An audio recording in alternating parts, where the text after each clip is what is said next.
مولوی جرجیس نے 20 سال جنگ کی ہے، 20 سال میں نے کسی مولوی کے سامنے گھٹنے نہیں. شریعت چلے گی تو جناب محمد رسول اللہ کے طریقے سے چلے گی، نہ کہ مولوی جرجیس کے، نہ کہ مولوی فلاں کے، نہ کہ فلاں چودھری کے، اور نہ کہ فلاں. کوئی ان تمام دلیلوں کے باوجود اپنی چلاتا ہے تو وہ اپنے آپ کو رسول بنانے کا دعویٰ کر رہا ہے. ونعوذ باللہ من شرور انفسنا ومن سیئات اعمالنا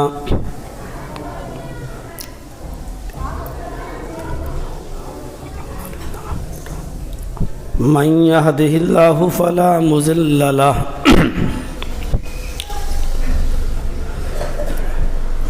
ومن يضلله فلا هادي له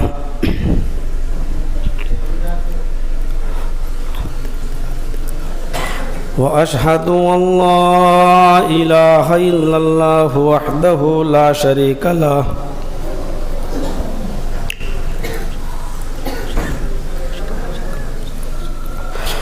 وأشهد أن محمدًا عبده ورسوله أما بعد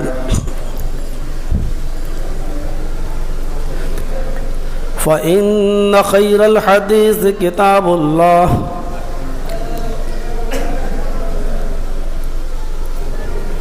وخير الهدي هدي محمد صلى الله عليه وسلم وشر الأمور محدثاتها وكل محدثة بدعة وكل بدعة ضلالة وكل ضلالة في النار. أعوذ بالله من الشيطان الرجيم. بسم الله الرحمن الرحيم.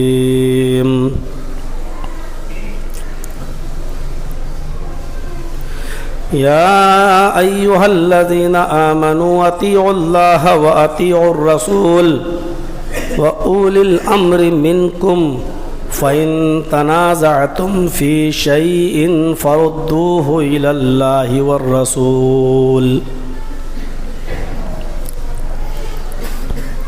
رب اشرح لي صدري ويسر لي أمري واحلل عقدة من لساني يفقهوا قولي. رب زدني علما اللهم رب زدني علما آمین.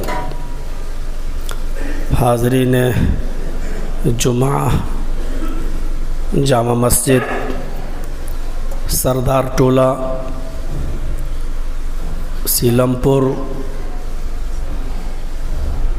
پی ایس کلیا چک ڈسٹرکٹ مالدہ. جمعہ کا خطبہ مختصر ہوتا ہے، بہت چھوٹا ہوتا ہے، اور اللہ کے نبی صلی اللہ علیہ وسلم نے یہی حکم دیا ہے کہ لوگوں کی ضرورتوں کو سامنے رکھتے ہوئے جمعہ کا خطبہ مختصر دیا جائے.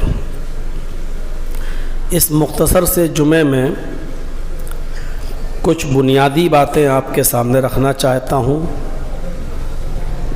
جس کی ہمارے اس زمانے میں اور اس دور میں ضرورت ہے.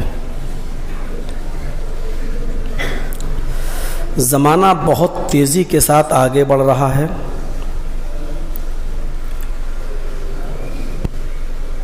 اور جتنا آگے بڑھے گا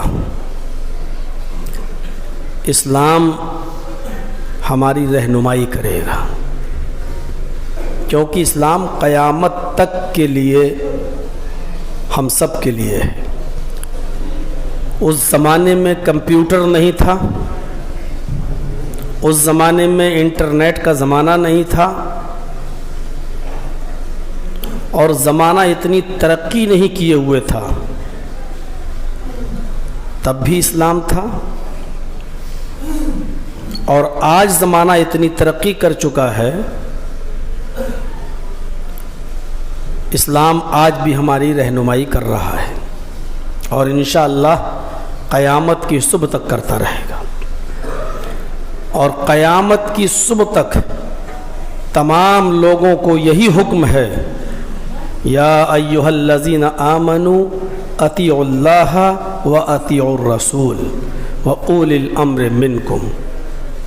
مسلمانوں، ہر حال میں اللہ کا حکم مانو، ہر حال میں اس کے رسول کا حکم مانو. وَأُولِي الْأَمْرِ مِنْكُمْ، تم میں سے جو لوگ صاحب امر ہیں، امیر ہیں، پریسیڈنٹ ہیں، حاکم ہیں، تم ان کی بھی بات مانو، علماء کی، ان کا بھی کہا مانو. لیکن اگر دین کے کسی معاملے میں اختلاف ہو جائے، دین کے کسی معاملے میں جھگڑا ہو جائے، دو لوگ دو طریقے کی باتیں کرنے لگیں، فردوہ الی اللہ والرسول، تو اس چیز کو اللہ اور اس کے رسول کی طرف پلٹ دو. ایک مسئلے کو جاننے کی کوشش کیجیے گا. رمضان المبارک کے مہینے میں ہم اور آپ لاسٹ میں فطرہ نکالتے ہیں، فطرہ جس کو بولتے ہیں صدقۃ الفطر. اس کی مقدار 1 سا ہے. 1 سا 4 مد کا ہوتا ہے. عربی میں جو ایک مد ہوتا ہے، عربی مد سعودیہ کا، 4 مد کا 1 سا ہوتا ہے، اور 1 سا 2.5 کلو کا ہوتا ہے. 2.5 کلو یعنی 3.25 سیر. یہ پرانے زمانے کے جو لوگ ہیں وہ جانتے ہوں گے سیر کس کو کہتے ہیں. ہم لوگوں کو تو اب پتہ نہیں ہے کہ سیر کیا ہوتا ہے، چھٹانگ کیا ہوتا ہے، بس سنتے آئے ہیں. بس جو پرانے زمانے کے لوگ ہیں وہ جانتے ہیں کہ سیر کس کو کہتے ہیں، کلو کس کو کہتے ہیں. کلو تو خیر اب ہم لوگ بھی جانتے ہیں. 3.25 سیر جس کا وزن ویٹ آج کے حساب سے 2.5 کلو ہوتا ہے. تو اللہ کے نبی صلی اللہ علیہ وسلم نے حکم دیا تھا کہ کھجور، منقع، کشمش، پنیر، جو اور جو چیزیں تم کھاتے ہو، جو تمہارے یہاں کی غذا ہے وہاں کی، اس میں سے تم 1 سا یعنی 2.5 کلو فی نفر، ہر شخص کی طرف سے، ہر آدمی کی طرف سے تم دو گے. عید کا چاند ہو جانے کے بعد سے لے کر نماز عید سے پہلے دیا جا سکتا ہے، 2-4 دن پہلے دے دو چلے گا، لیکن عید کی نماز کے بعد صدقۃ الفطر پھر ادا نہیں ہوگا. عام صدقہ ہو جائے گا وہ، لیکن صدقۃ الفطر نہیں کہلائے گا. وہ آپ دے سکتے ہو. امیر معاویہ رضی اللہ تعالیٰ عنہ کو جب ملک شام کا گورنر بنایا گیا، وہاں کا امیر بنایا گیا، تو وہاں جب گیہوں آیا، گیہوں، تو گیہوں کی قیمت وہاں بہت زیادہ تھی.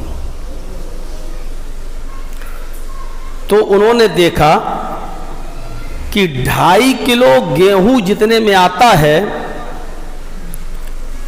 اتنے میں اور دوسری چیزیں 5 کلو آ جاتی ہیں. 2.5 کلو کھجور، 2.5 کلو منقع، 2.5 کلو کشمش ہمیں جتنے پیسے میں مل رہی ہے اتنے پیسوں میں گیہوں آدھا مل رہا ہے، یعنی 1.25 کلو مل رہا ہے. تو انہوں نے یہ فتویٰ جاری کر دیا شام کے اندر کہ تم اور چیزوں میں سے تو صدقہ فطر 2.5 کلو نکالو گے، لیکن گیہوں میں سے آدھا سا یعنی 1.25 کلو نکالو گے تب بھی چلے گا. کیوں؟ کیونکہ تمہارا 1.25 کلو گیہوں 2.5 کلو کھجور کے برابر ہے. 1.25 سیر گیہوں کی قیمت